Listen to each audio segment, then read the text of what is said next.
against drug gangs.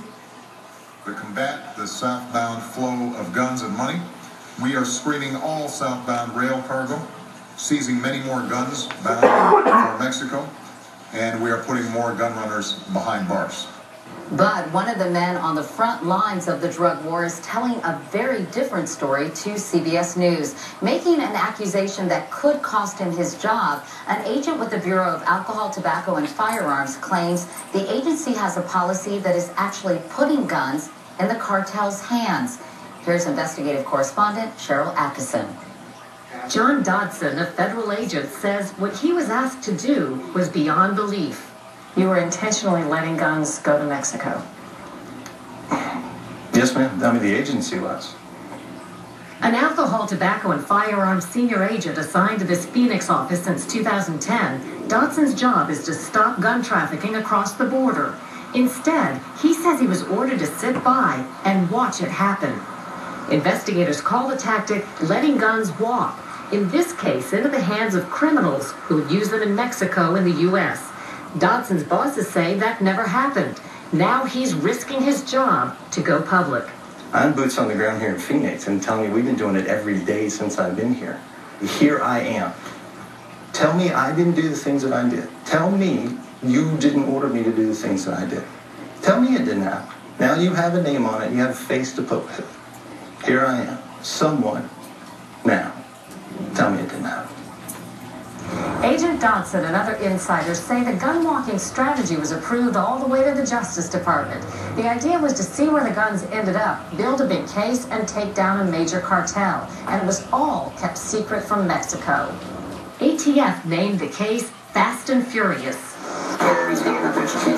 This surveillance video obtained by CBS News shows suspected drug cartel suppliers carrying boxes of weapons to their cars at a Phoenix gun shop. Those long boxes being loaded into the red car are AK-47 type assault rifles.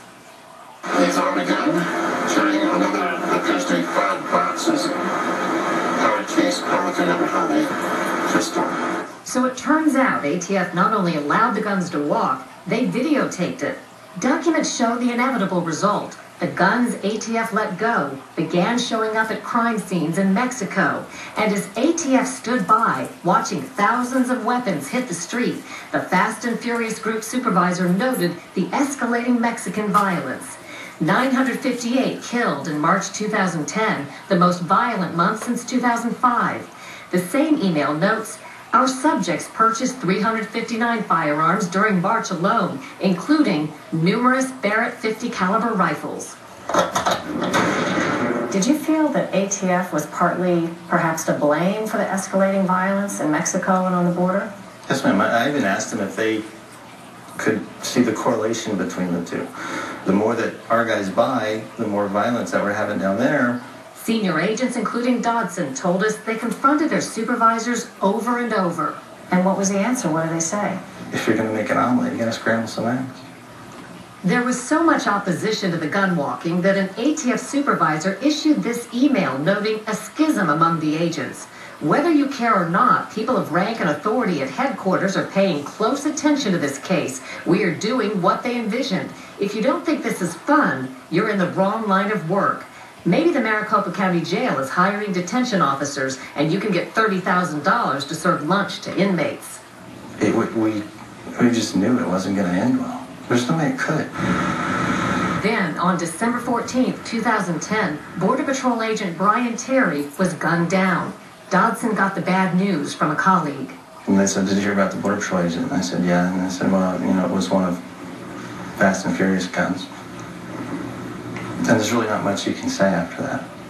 2 assault rifles ATF had let walk nearly a year before, similar to these, were found at Terry's murder. I felt guilty. I mean, it's crushing.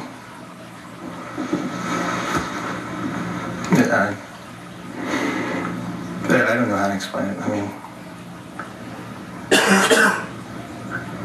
Dodson and a dozen other ATF sources have all told the same story to Senator Grassley, who's investigating. You've tried to get some answers from ATF. What's been the response? The response has been practically zilch. From the standpoint that documents we want, we have not gotten them. And I think it's a case of stonewalling. Dodson says he hopes that speaking out helps the family of Border Patrol agent Brian Terry. They haven't been told much of anything about his murder or where the bullet came from. First of all, I would tell him that I'm sorry. Second of all, I would tell him that I've done everything that I can for them to get the truth. After this, I don't know what else I can do. But I hope they get it. Dodson says they never did take down a drug cartel. However, he says thousands of fast and furious weapons are still out there and will be claiming victims on both sides of the border for years to come. Cheryl Atkinson, CBS News, Washington. Late today, the ATF said it will convene a panel to look into its national firearms trafficking strategy, but refused to comment specifically on Cheryl's report. For more of the ATF agent story, you can go to our website at cbsnews.com. Also today, President Obama had a message and a warning for Libya's Muammar Gaddafi. The violence must stop.